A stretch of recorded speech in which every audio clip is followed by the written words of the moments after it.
The number on the statement is $141,000. You have been depositing $2,200 a month for 10 years. You do the math standing in the kitchen, still in your coat, the envelope in one hand, the other hand flat on the counter. $2,200 a month for 120 months is $264,000 in contributions alone, before any growth, before any market return, before the decade of compounding that Richard explained to you at that first meeting in his office with the mahogany desk and the frame certifications and the window that faced a courtyard with a fountain that was always running. $264,000 in, $141,000 showing. You put the statement face down on the counter. You take off your coat. You hang it up. You come back to the counter and turn the statement over and read the number again. $141,000. You have a savings account with $8,400 in it. You have a mortgage with 19 years remaining. You have a daughter who starts college in 14 months. You have Richard's cell phone number in your contacts under Richard Calloway, Financial, the way he gave it to you at that first meeting, typed into your phone himself, a gesture that felt at the time like access, like being let in somewhere most people weren't. You don't call him, not yet. You sit down at the kitchen table with the statement and a yellow legal pad, and you start writing numbers. Not because you know what to look for, because you need to do something with your hands that isn't shaking. You met Richard 11 years ago through your colleague Dennis, who had been using him for 7 years, and described him the way people describe a doctor they trust completely. Not with enthusiasm, with relief. Dennis said Richard had gotten him through the 2008 crash without panic, had kept him in the market when everyone else was selling, had rebalanced his portfolio with a patience and precision that Dennis, a man who tracked everything, could not fault. You asked Dennis what his returns looked like. Dennis said solid. Not spectacular, solid. You said that was what you wanted, solid. Richard's office was on the 14th floor of a building downtown, with a lobby that had real marble floors, the kind that echo when you walk across them. His handshake was firm. His suit was not expensive in a flashy way, expensive in the way that communicates permanence, like someone who has been doing this long enough that the suit is simply what they wear.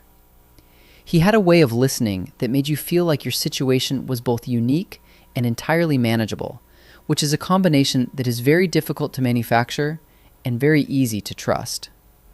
He showed you projections: conservative, moderate, aggressive, 3 columns, 30 years, a range of outcomes that all ended somewhere between comfortable and secure.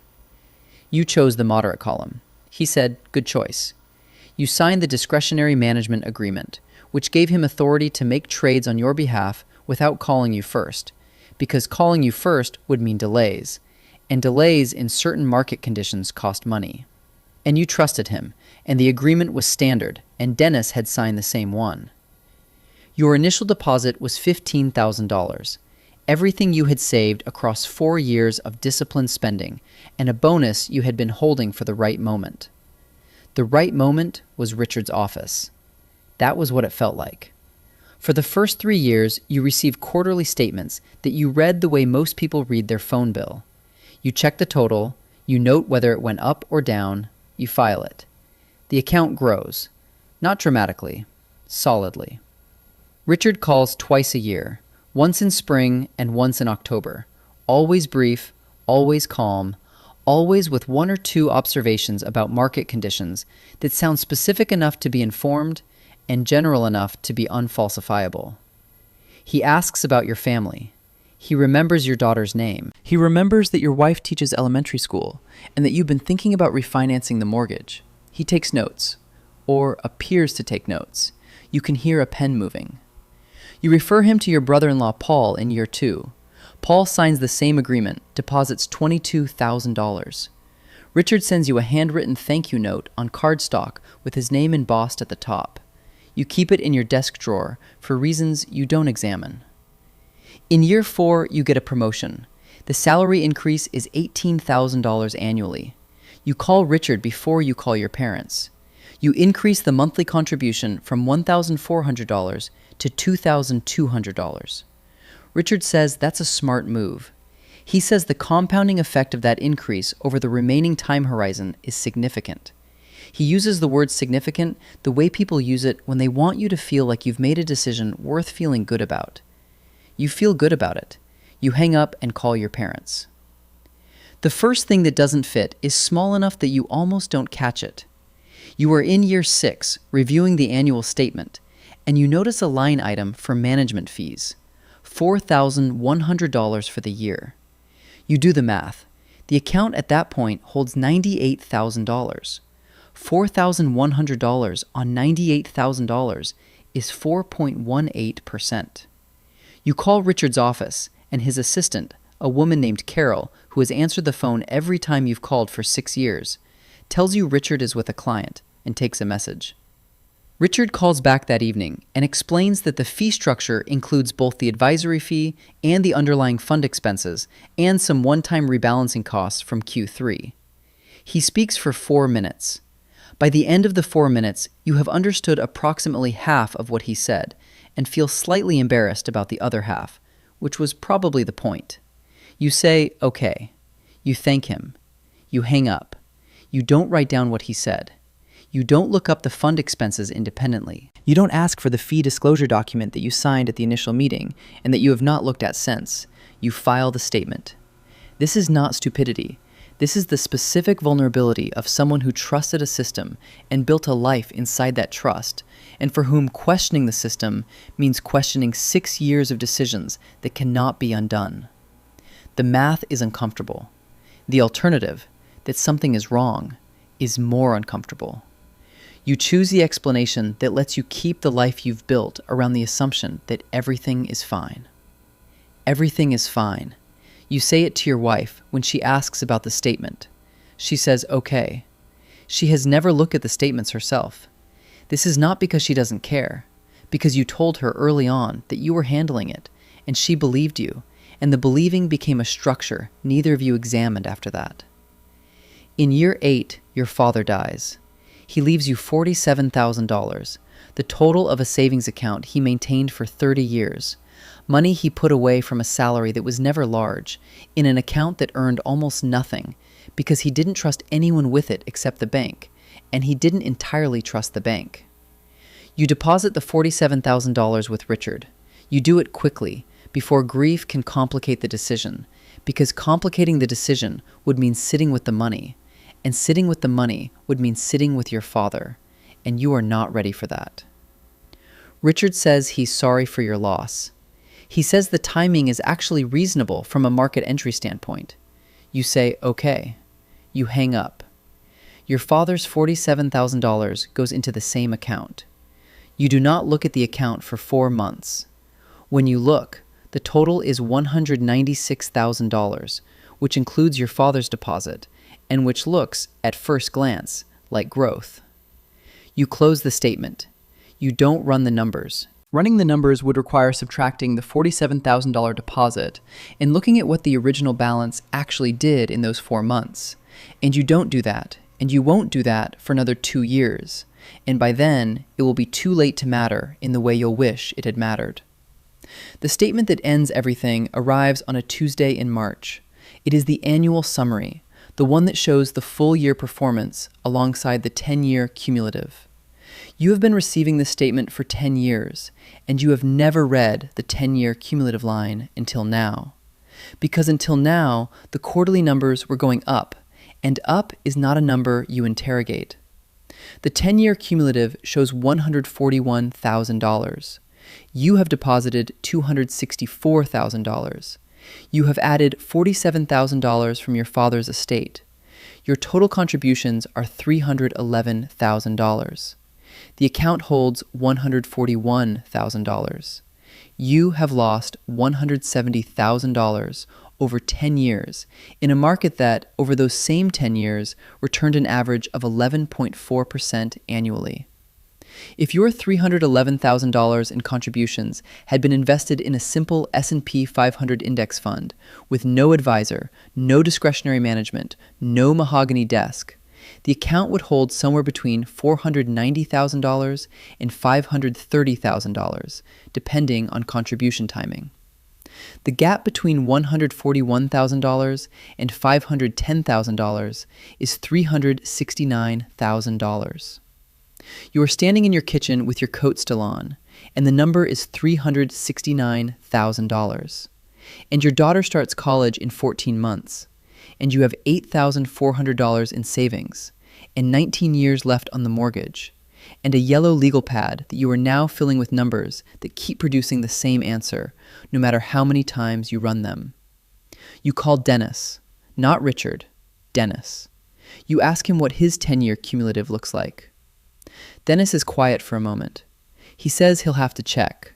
You say, "Please check now." He checks. He comes back on the line, and his voice has changed in a way that tells you everything before he says the number.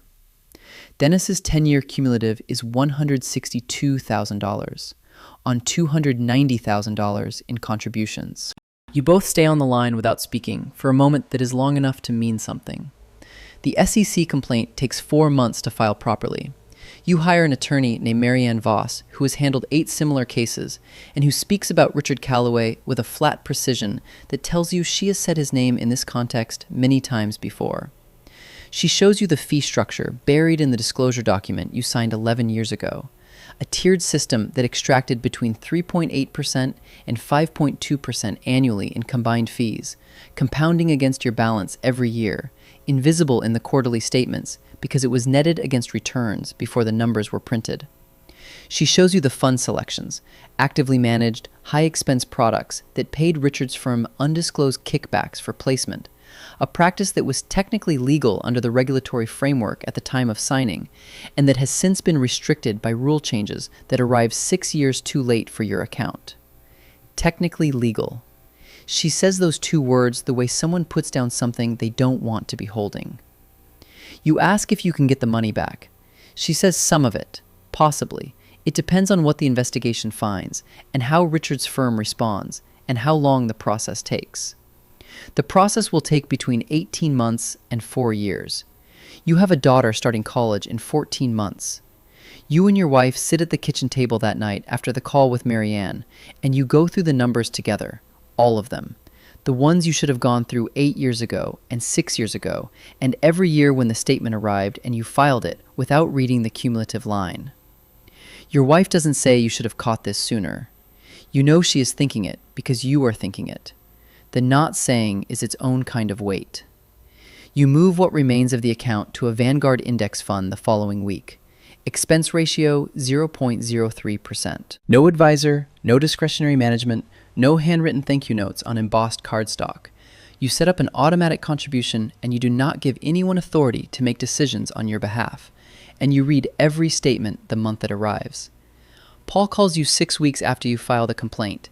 His voice is the voice of someone who has just done the same math you did in March. He says he referred 2 other people to Richard after you referred him. He says their names. You know one of them. You don't say anything for a moment. You say, "Call Marianne Voss." You give him her number. You hang up. You go to your daughter's room and stand in the doorway for a while. She's at her desk doing homework, headphones on, unaware. The college brochures are stacked on her dresser. You've been through them together. You've talked about the plan. The plan was Richard's account, plus the savings, plus the next 14 months of contributions, and it would be enough, barely, with loans covering the gap. The plan is different now. The gap is larger. You haven't told her yet. You will tell her this weekend. You have decided this. You will sit down and show her the actual numbers and explain what happened and what it means for the next 4 years and what you are doing about it. You will not make it simpler than it is. She is 17. She is old enough for the real number. You close her door without going in. You go back to the kitchen. The statement is still on the table where you left it 3 weeks ago. You haven't moved it. You've eaten around it every morning and every evening, the number face up. $141,000, the way you might leave a bill you can't pay yet in a visible place so you don't forget what you owe. You pick it up. You fold it once. You put it in the drawer with the other statements, 10 years of them, the ones you filed without reading the cumulative line. You close the drawer. The kitchen is quiet. Your wife is in the other room. Your daughter is doing homework.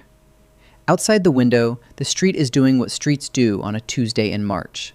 Indifferent, continuous, without knowledge of the drawer or the number or the 11 years of quarterly statements you trusted without reading. The index fund confirmation email arrived this morning. You haven't opened it yet. You open it now.